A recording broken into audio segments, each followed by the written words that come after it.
नमस्कार, मैं हूं आभा सोनी और आप देख रहे हैं गंगाजल न्यूज। केंद्र सरकार की नई गाइडलाइन को लेकर राजस्थान सरकार ने नई गाइडलाइन लागू कर दी है। शहरी क्षेत्र में सभी बस स्टैंड, शॉप्स, रिहायशी इलाकों की नज़दीकी दुकानें और रेजिडेंशियल इलाकों की नज़दीकी दुकानें और रेजिडेंशियल कॉम्प्लेक्स के भीतर स्थित दुकानों को खोले जाने की इजाज़त है। शॉपिंग मार्केट, मार्केट कॉम्प्लेक्स और शॉपिंग मॉल्स को इजाज़त नहीं है।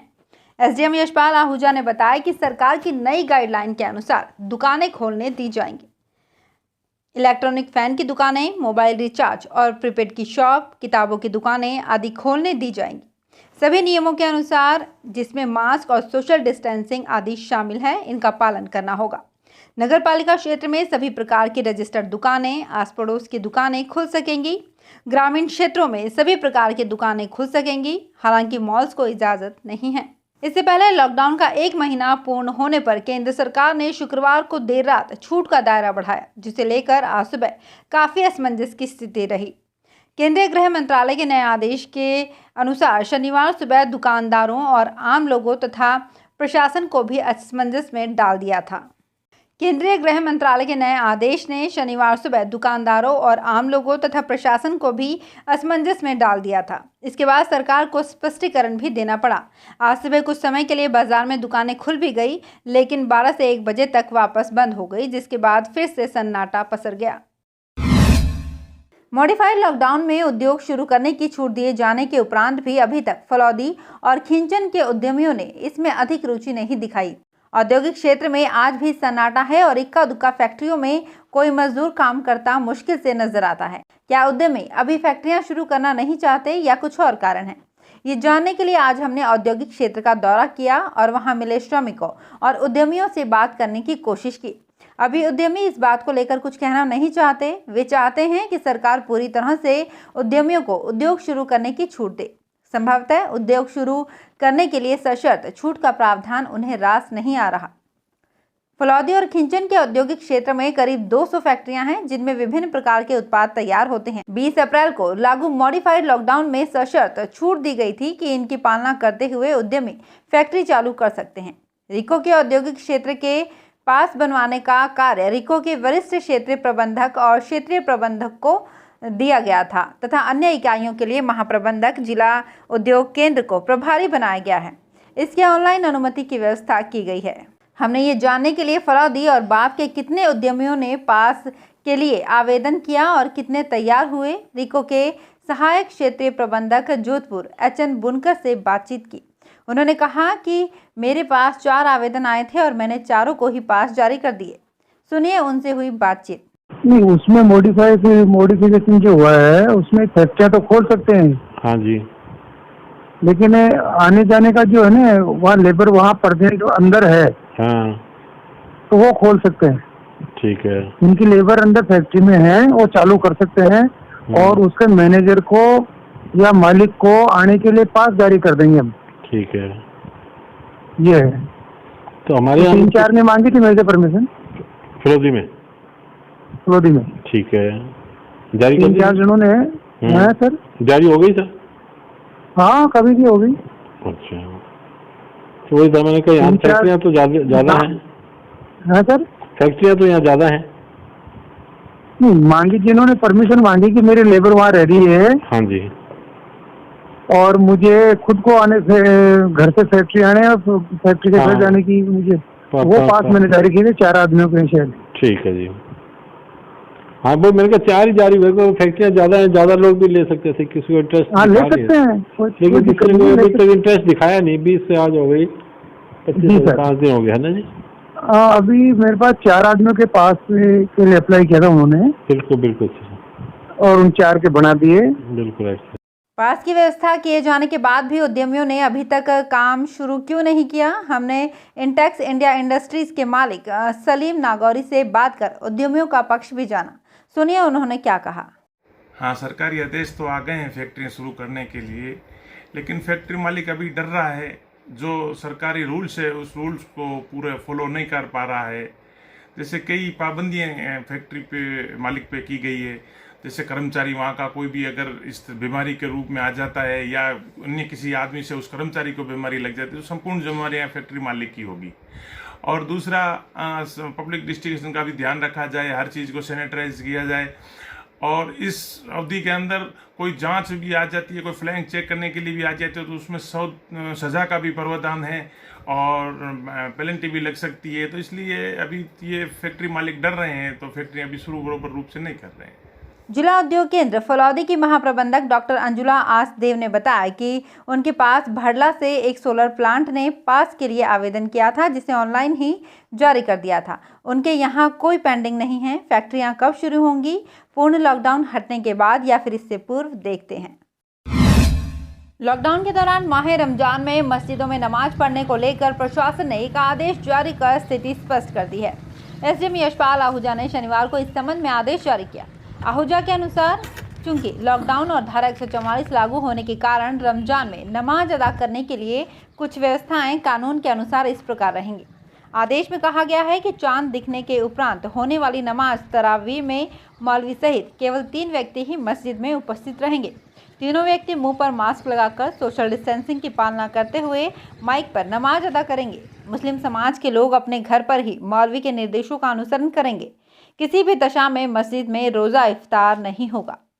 आदेश में कहा गया है कि सोशल डिस्टेंसिंग और धारा 144 की पालना करते हुए किसी भी दशा में मस्जिद या फिर अन्य स्थान पर मुस्लिम भाई बहन इकट्ठे नहीं होंगे और घर पर ही रहकर मौलवी द्वारा माइक पर दिए गए धार्मिक निर्देशों का पालन करेंगे। फलौदी ब्लॉक के अनेक ग्राम पंचायत सहायकों को महीनों से मानदेय नहीं मिला है, जिसके कारण उनकी आर्थिक स्थिति खराब हो रही है। ग्राम पंचायत मोटाई में ग्राम सहायक पद पर कार्यरत भागीरथ बिश्नोई ने बताया कि उन्हें 14 माह और 23 दिनों का मानदेय नहीं मिला है। ग्राम विकास अधिकारी और सरपंच किसी न किसी बहाने से उनका मानदेय नहीं दे रहे हैं। कभी चेकबुक नहीं होने का बहाना तो कभी अधिकारी के नहीं होने का। उन्होंने बताया कि उनके अलावा ग्राम पंचायत सजनानियों की ढाणी में कार्यरत मांगीलाल, गणेशाराम और लाधूराम को मार्च 18 से, खारा में कार्यरत कृष्णाराम, मदनलाल और राजाराम, मोटाई के नारायण राम और मांगीलाल, ढड्डू के मोडाराम, जगदीश और आनंद प्रकाश, बैंगटी खुर्द के नरेंद्र कुमार, रड़का बेरा के श्रवण कुमार, विमला और अनिता। बाप संवाददाता कविकांत खत्री की रिपोर्ट के अनुसार बाप के डॉक्टर हितेश खत्री इस समय दिल्ली में कोरोना योद्धा के रूप में सेवाएं दे रहे हैं। डॉक्टर हितेश के पिता हीरालाल खत्री, जो कि CHC बाप में मेल नर्स प्रथम के पद पर कार्यरत हैं, उन्होंने बताया कि उनका बेटा डॉक्टर हितेश दिल्ली के स्टेट कैंसर इंस्टीट्यूट में मेडिकल ऑफिसर के पद पर कार्यरत है। वहां पर हितेश 2 सप्ताह तक कोरोना योद्धा के रूप में अपनी सेवाएं देते हैं। इसके बाद 2 सप्ताह तक उन्हें क्वारंटाइन सेंटर में रहना पड़ता है, फिर पुनः 2 सप्ताह तक कोरोना योद्धा के रूप में सेवा देते हैं। लॉकडाउन के दौरान जरूरतमंद परिवारों की मदद के लिए राजपूत महासभा फलौदी के अध्यक्ष और वरिष्ठ कांग्रेस नेता कुम सिंह पातावत ने मुख्यमंत्री सहायता कोष में 11,21,000 रुपए की राशि भेंट की है। पातावत ने इस राशि का चेक जोधपुर में जिला कलेक्टर प्रकाश राज पुरोहित को सुपुर्द किया। बाप उपखंड की ग्राम पंचायत दाढ़रवाला की गुड़ियों की ढाणी में काफी समय से पेयजल संकट गहराया हुआ है। ग्रामीणों ने बताया कि राजकीय प्राथमिक विद्यालय गुड़ियों की ढाणी के पास बने GLR और पशु खेली में लंबे समय से जलापूर्ति नहीं हो रही है। ये जनता जल योजना के तहत नलकूप संचालित हो रहा है। पेयजल संकट के कारण गरीब परिवारों को परेशानी हो रही है। ग्रामीणों ने बताया कि उन्होंने कई बार इस संबंध में शिकायत की, लेकिन कोई कार्यवाही नहीं हुई। गर्मी के मौसम को देखते हुए पेयजल समस्या का समाधान करवाने की मांग की गई है। विशेष संवाददाता गणपत गर्ग की रिपोर्ट के अनुसार रमजान के मद्देनजर जैसलमेर जिले में कोरोना संक्रमण से बचाव और रोकथाम के एहतियाती उपायों के अंतर्गत क्वारंटाइन केंद्रों में ठहराए हुए मुस्लिम समुदाय के व्यक्तियों के लिए जिला प्रशासन ने विशेष व्यवस्थाएं की है। जिला कलेक्टर नमित मेहता ने बताया कि क्वारंटाइन केंद्रों पर मुस्लिम समुदाय के व्यक्तियों के लिए विभिन्न व्यवस्थाएं सुनिश्चित की गई है। इसमें रोजे रखने वाले रोजेदारों के लिए धार्मिक रीति के अनुसार सेहरी या फिर रोजा इफ्तार की रस्म में उपयोग किए जाने वाले फल एवं भोजन इत्यादि की उपयुक्त समय पर पर्याप्त व्यवस्थाएं सुनिश्चित की गई है। उन्होंने बताया कि सभी उपखंड अधिकारियों को आदेशित किया गया है कि रमजान के दौरान पूरे माह में किसी भी प्रकार के रोजेदारों के लिए की गई व्यवस्थाओं में कमी या फिर अभाव न आने पाए। जिले में शनिवार तड़के से ही रोजेदारों के लिए विभिन्न व्यवस्थाओं की शुरुआत हो चुकी है। पोखरण क्षेत्र के 12 क्वारंटाइन सेंटर्स में ठहराए हुए करीब 70 रोजेदारों के लिए शनिवार तड़के 3 से 4:15 बजे तक चाय और फूड पैकेट्स की व्यवस्था की गई। लॉकडाउन की स्थिति में राजस्थान प्रदेश के विभिन्न हिस्सों के प्रवासी श्रमिकों की जैसलमेर से अपने अपने गृह क्षेत्रों के लिए रवानगी का दौर शनिवार को भी जारी रहा। आज विभिन्न स्थानों पर बसों को सैनिटाइज किया गया तथा इसके बाद सभी औपचारिकताएं पूरी कर बसों को गंतव्य स्थलों के लिए रवाना किया गया। रामदेवरा और अन्य क्षेत्रों से प्रवासी श्रमिकों से भरी बसों को शनिवार दोपहर झालावाड़, कोटा, बूंदी, टोंक, बारां और हनुमानगढ़ आदि क्षेत्रों के लिए रवाना किया गया। इन सभी बसों को सैनिटाइज किया गया और स्क्रीनिंग के साथ ही सभी जरूरी औपचारिकताएं पूर्ण की गई। रविवार को फलौदी शहर के केशव नगर बिजली घर से संबंधित फीडरों केशव नगर, राजीव कॉलोनी, मालियों का बास और मलार मगरा पर सुबह 8 से 11 बजे तक बिजली बंद रहेगी। इस दौरान बिजली घर पर मरम्मत का कार्य किया जाएगा। डिस्कॉम जेईएन धर्मेंद्र सिंह ने बताया कि इस दौरान इन फीडरों से जुड़े क्षेत्रों केशव नगर, मालियों का बास, मधुजी की बेरी, गायत्री टेंट, नयापुरा, हनुमान चौक, उम्मेदपुरा, बरकत कॉलोनी, सांसी बस्ती, राजीव कॉलोनी, इंदिरा कॉलोनी और आसपास के क्षेत्रों में बिजली बंद रहेगी। अगर आप इन क्षेत्रों में रहते हैं तो समय का ध्यान रखें। चिकित्सा विभाग फलौदी की मोबाइल टीम लॉकडाउन के बीच गांव-गांव जाकर मरीजों को चेक कर रही है और दवाएं दे रही है। बीसीएमओ डॉक्टर महावीर सिंह भाटी ने बताया कि कोरोना महामारी के इस दौर में कोरोना के अलावा तनाव, गुर्दे, डायबिटीज, खांसी, जुकाम और बुखार आदि के रोगियों तथा गर्भवती महिलाओं को चिकित्सा केंद्रों पर पहुंचने में दिक्कत हो सकती है। ऐसे हालात में सरकार के निर्देशानुसार मोबाइल टीम का गठन किया गया है। ये टीम एम्बुलेंस के माध्यम से गांव-गांव जा रही है और मरीजों को जांच कर दवाएं दे रही है। उन्होंने बताया कि टीम में डॉक्टर और नर्सिंग कर्मी शामिल हैं। पहले दिन टीम ने ग्राम पंचायत धाराबागा पुराना उप स्वास्थ्य केंद्र, भैयों की ढाणी स्कूल में 45 मरीजों की जाँच कर दवाएं दी। टीम में डॉक्टर हेमंत कुमार और doctor Sohanlal Saini, Radheshyam male nurse द्वितीय व मनीष भाटी फार्मासिस्ट शामिल हैं। बालेसर पुलिस ने भाटेलाई पुरोहितान में सरपंच चुनाव की रंजिश को लेकर एक ही परिवार के 5 सदस्यों पर जानलेवा हमले के एक आरोपी को गिरफ्तार किया है और एक विधि से संघर्षरत बालक को पुलिस संरक्षण में लिया है। एसपी ग्रामीण राहुल बारहट ने बताया कि 13 अप्रैल 2020 को रेवत सिंह राजपुरोहित ने पुलिस थाने में हमले का नामजद आरोपियों सहित मुकदमा दर्ज करवाया था। बालेसर वृत्ताधिकारी राजू राम के सुपरविजन में थानाधिकारी दीप सिंह के नेतृत्व में टीम ने आरोपी गणेश सिंह को गिरफ्तार किया और एक बालक को संरक्षण में लिया है। 3 आरोपी पूर्व में गिरफ्तार हो चुके हैं। कोरोना जागृति एवं हेल्प ग्रुप फलौदी द्वारा लोहावट विधानसभा क्षेत्र के अनेक गांवों में जरूरतमंद लोगों को राशन सामग्री का वितरण किया जा रहा है। आज आमला, कल्याणपुरा, रामदेव नगर सहित कई दर्जन गांवों के जरूरतमंद लोगों को राशन सामग्री वितरित की गई। टीम में गोवर्धन जयपाल, गंगाराम गवारिया, जगदीश राम आदि शामिल थे।